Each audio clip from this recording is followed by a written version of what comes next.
Productivity systems don't ruin lazy people. Lazy people never open them.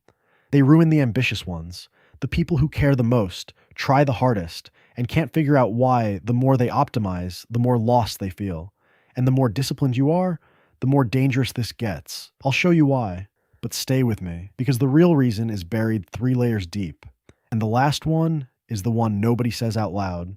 Picture 2 people, same age, same ambition. Call the first one the optimizer. He's got the tagged app, the color-coded planner, the 5 a.m. routine, the streaks. The second one barely keeps a notes app open. 10 years later, one of them built a life he's genuinely proud of. And it's almost never the one you'd bet on. The optimizer? He's the one who wakes up successful, exhausted, and quietly wondering how he ended up here. So hold on to those 2, because how the one doing everything right loses, that's the whole mystery. Now, here's what's strange. Productivity systems have saved thousands of lives. Literally. One simple checklist, handed to surgical teams, cut surgical deaths by almost half. The same kind of tool lands planes and reach the moon. So let me be clear from the start. Systems are incredible. They're just terrible at answering questions they were never built to answer. Because notice something.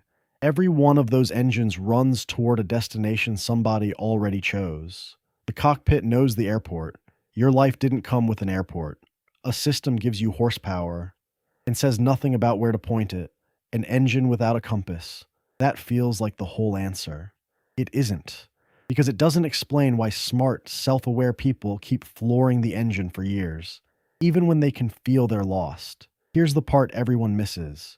Rebuilding your system feels like progress, but a lot of the time, it's the most sophisticated escape ever invented. Because tuning a planner is safe, it's controllable, it never rejects you. The real question, where am I actually going, has no template, no dashboard, no checkbox. So you do the safe thing and call it work. There's actually a name for this. Optimization addiction.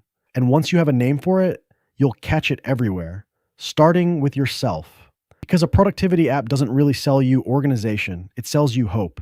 The feeling that this time, the right system finally fixes everything. That's why you keep downloading.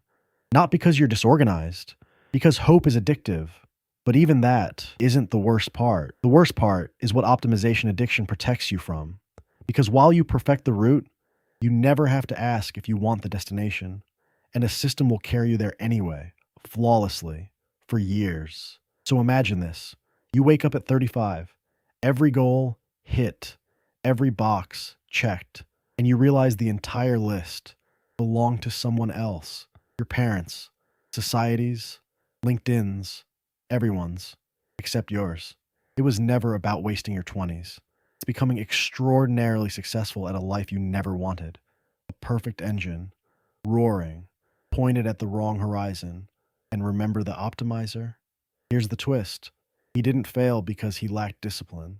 He failed because he spent 10 years perfecting his engine and never once checked which way it was pointed. And here's the irony nobody tells you. Productivity was never supposed to answer life's biggest question. We've just been asking it to. All this time, we've been blaming the engine for a compass problem. So what actually saves you? Not a faster engine, a compass. Most people don't need more horsepower. They're already exhausted from speed. They need direction. And direction can't be downloaded. It comes from one question no app will ever ask you because there's no money in it. This system works perfectly for 5 years. Do I even want where it takes me? If the answer is no, the most productive move today isn't refining the system. It's throwing it out. Compass first, engine second. Never the reverse. Because an engine without a compass only gets you lost faster. One day, none of it will matter. Your streaks won't matter. Your calendar won't matter. The morning routine you defended like a religion, it won't matter. The only thing that will matter is whether all those years, all that horsepower, were carrying you toward a life that was actually yours. That's why the second person wins. Not because he had less structure, because he was walking toward a destination that was his. And that's why productivity systems don't ruin lazy people. They ruin ambitious people who never stop to check the compass. So before you build one more system, check yours. Don't just get somewhere fast. Make sure it's somewhere you'd be proud to arrive. If this made you want to check your own compass, subscribe. This channel is for people who refuse to sleepwalk through an average life. I'll see you at the next one.